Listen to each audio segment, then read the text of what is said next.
Hello and welcome. In the previous video, we already discussed about SSD options we have inside the EBS volume. But the problem with the EBS SSD is it is expensive. If you have huge amount of data and if you are storing this data inside SSD, you have to pay more money. So how we can save money, and specifically when we have massive data? In this case, you can use these three options. Now I'm not going to give you this demo that from where we are getting these options. In previous video I already explained you about this.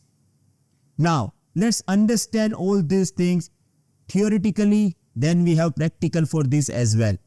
So the first thing is we have three options over here.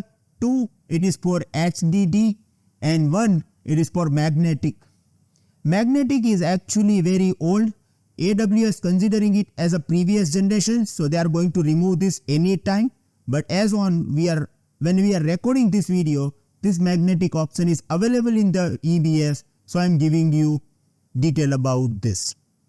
Magnetic is kind of sequential storage device, very old system, but storing data inside the magnetic is actually cheaper. Okay, so that's why we have this option. Basically, when we will use throughput optimized HDD, when we have big data means huge amount of data and the log files. Here we don't require speed like SSD.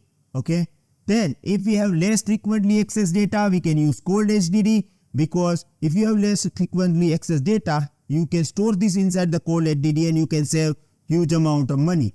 And then if you have infrequent data like archive data or a backup data that you may access if it is required, in this case you can store data inside the magnetic. But I am not giving you any recommendation for magnetic now, because I already explained you that AWS considering it as a previous generation, so they may remove this anytime. Okay, there is one indicator for this as well. I am going to talk about this in upcoming video, right? Here we have volume size.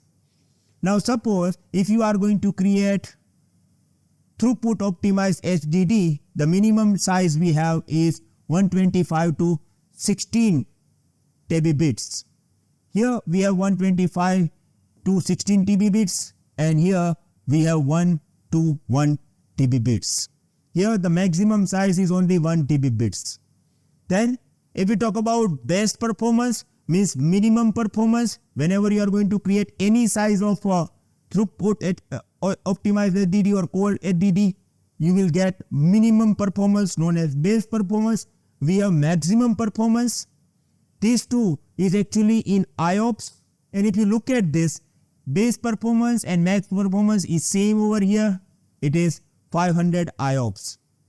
We already discussed about like IOPS in the previous video, right? Here we have same 250 IOPS, 250, and here we have variable base performance, and you will get IOPS in 100. Okay, so here it is really very slow. As you know that when we are going to count performance using IOPS, okay, we just found number of requests. But if you want to know about how much data I can transfer, we are always counting this into the throughput. And if you look at this, here we have 500 maybe bits, 250. So the performance is half over here in the cold HDD, right? And yeah, if we have low performance, it is actually having low pricing as well. And here we have very low performance, 40 to 90 maybe bits. Same way bus capacity, we don't have this, no over here, but yes, surprisingly we have this available in the magnetic. So we have bus facility available in GP2, and here in the magnetic, okay, it is like suddenly if you have spike, you can use this. Then if you talk about the most important point, it is pricing. If we are creating 1 TB volume, okay, 1 TB volume, here the pricing is 46 USD we are paying for 1 month. Here we have 15. Look at the pricing difference we have between cold HDD and throughput optimized HDD. If you carefully choose your hard drive, okay, you can save lots of money for your company.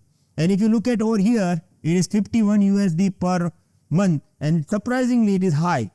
We have lowest performance in the magnetic drive, but the pricing is really high, even higher than performance throughput optimized and cold HDD. Why?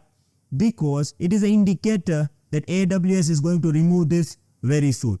They are actually increasing this price, so people will consider to use cold HDD instead of magnetic. And once the situation will be that users are not going to use this magnetic, and then AWS will remove this. Okay, so here the price is actually indicating that this magnetic is going very soon. Now, if you talk about durability,